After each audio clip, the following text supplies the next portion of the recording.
Last week, I published part one of a series on China-US relations titled Why China Made a $1 Trillion Bet, arguing that today's handshakes equals tomorrow's sanctions very often in history. Today, we're going to do part two. It's called Two Roads, One Goal. Now, as we discussed last week, between 2013 and 2024, China deployed over $1 trillion into developing countries via its Belt and Road Initiative, supplying them with key infrastructure so that they could participate in the global economy. Now, why did China do this, right? $1 trillion into developing nations. In some cases, it was because they wanted to grow new customer bases. They were very hedged into Europe and America, and they wanted to find new customer bases elsewhere. And in others, they wanted geopolitical support in the event of a future US-China conflict. But in every single case, what they really were after was influence. They wanted influence over how that economy developed, who it did business with, and on what terms. There's 195 countries in the world, and 150 of them took China's money. So on paper, that looks like a lot of leverage. Now, global influence does matter, obviously, but as we talked about last week, history shows us it's rarely permanent. Countries will change their public support of one another if and when it suits them. Trade relationships, however, they tend to stick because trade relationships are built on need, not politics. Now, I'll give you a recent example. So in 2022, when Russia invaded the Ukraine, the United States issued strong public condemnation. They rolled out new sanctions, they removed Russia from the SWIFT system, and they effectively forced them to become a pariah state. Or at least that's what they told everybody. Now, headlines told one story, but trade told the truth. In 2023, 1 year after the supposed exile, the United States sent $1.2 billion to Russia. Now, why did they do that? They did that because they still needed Russia's enriched uranium. So was Russia really kicked off the SWIFT system? No, they weren't, only partially. Exceptions were made for certain Russian banks so that trade could continue, because trade tells the truth. Now, moving forward in 2024, under increasing public pressure, the United States made another bold announcement. They were now ready to fully ban the import of Russian uranium. It seemed like this time they meant it. Except if you look into the details of that announcement, you'll find exemptions made for many American importers that carried through all the way to 2028. So again, aggressive headlines, but trade tells the truth. Now, that's why I don't focus too heavily on the 150 countries becoming geopolitical allies of China. I want to look deeper at the trade relationships and, more importantly, the resource control, because that's where real leverage is revealed, just like the case of Russian uranium. Before we spend any more time on China's leverage, it's important to recognize the other side of the coin, because if China has spent the last 11 years buying influence through the developed world, through infrastructure investments, well, guess what? The United States has been running their own program, and they've been doing it for much, much longer. So where China provides infrastructure loans to developing nations, the United States provides weapons, and they provide weapons to 103 countries worldwide, over half the globe. Now, it's really easy to slander the US military-industrial complex as inflated or coercive, and I am not here to argue whether it is or it isn't. Like it or not, its existence and its impact are very real, and that's what I want to talk about. So what the US seeks in return for weapons deals is exactly the same thing that China seeks in return for the Belt and Road investments. They want influence. More specifically, the United States wants to secure loyalty and build regional alliances, just like China. They want to maintain access to essential resources, such as oil-rich nations in the Middle East.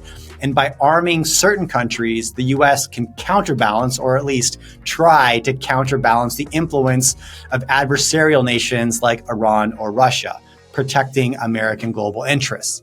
And of course, they want money because arms sales can be incredibly lucrative.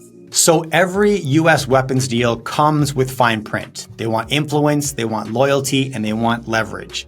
However, just like China's debt diplomacy for geopolitical allies, loyalty is never guaranteed.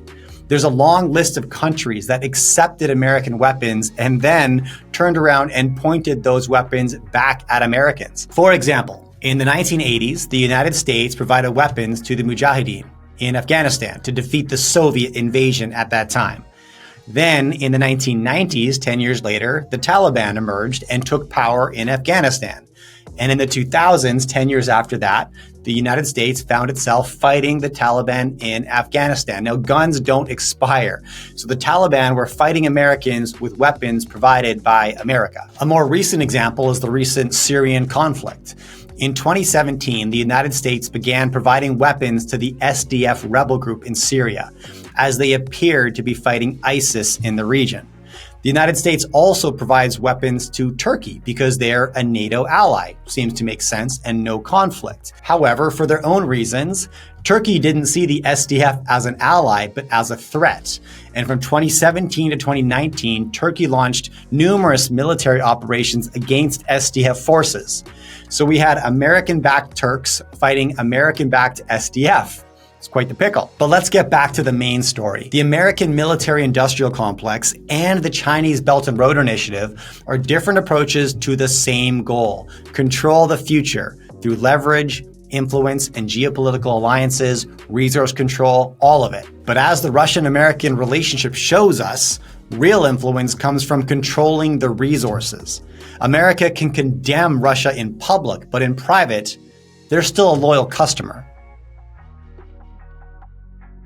So what does this tell us? That real power isn't in the press conference. It's in the purchase order. When a country publicly condemns another but privately depends on its exports, it reveals where the leverage truly lives, not in politics, but in resources. And if all the resources a country can control, the raw materials that create energy are the kingmakers. Because energy is the starting point for everything. It powers the factories and the farms, it fuels the supply chains, and it keeps the lights on. It is the only non-discretionary input for every economy. So we're going to start here. This is the best way to understand the chessboard, with energy. But before we ask who holds the power, we need to define what power actually means in this context, because energy isn't about who sits on a massive oil field or owns a mountain of lithium. That's just the first inning.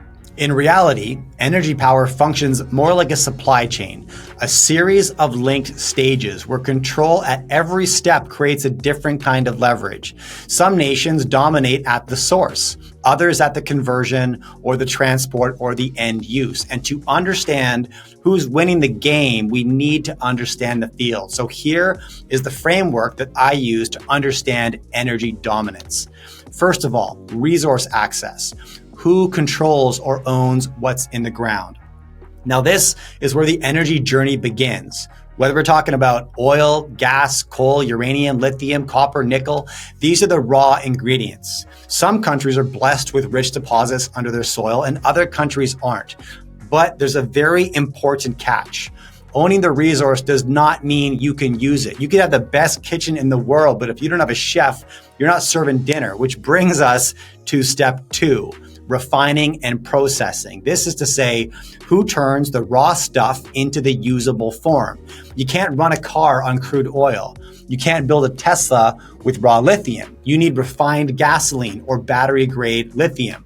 So this step is all about transformation, where the technology and the infrastructure and expertise come into play. The processing, refining, and enrichment facilities are what turn raw materials into usable products. It's like having flour versus owning the bakery. One is essential, but the other is where the value is created. And so understanding step 2 is critical. Step 3 is infrastructure and distribution, because energy isn't useful if it's stuck in one place. It needs to travel through pipelines if it's oil and gas, power grids if it's electricity, shipping routes and ports if it's coal, LNG, uranium, battery tech. Whoever owns these roads dictates the traffic, and that's what makes this stage so strategic. You want to own the shipping routes, you want to own the pipelines and more. And the 4th stage is consumption and demand. Who uses it and who drives the price? Now, this is the final but no less powerful stage. if a country is the biggest buyer of any material, it often has the most negotiating power, even if it doesn't produce a single drop of oil or mine a single gram of lithium. Now, this framework is very important because every country and every company involved in energy fits somewhere on this chain. But the real power isn't just in dominating one stage. It's in controlling multiple links at once. So that's what we want to look out for. And that is the lens that we'll use as we continue this series to examine who has energy dominance, who's rising, and who is dangerously dependent. Next week, we're going to start with the beginning of the chain, who actually controls what's in the ground and why in the energy world, ownership isn't always what it seems. Don't miss next week's episode. Hit subscribe. Throw me a like if you enjoyed this content. My name is Jay Martin. I will see you next week. When you think about the difference of poor versus wealthy, we all wake up with 24 hours every day. And so then it comes down to the things that we're doing in those 24 hours. And a lot of it has to do with the mindset.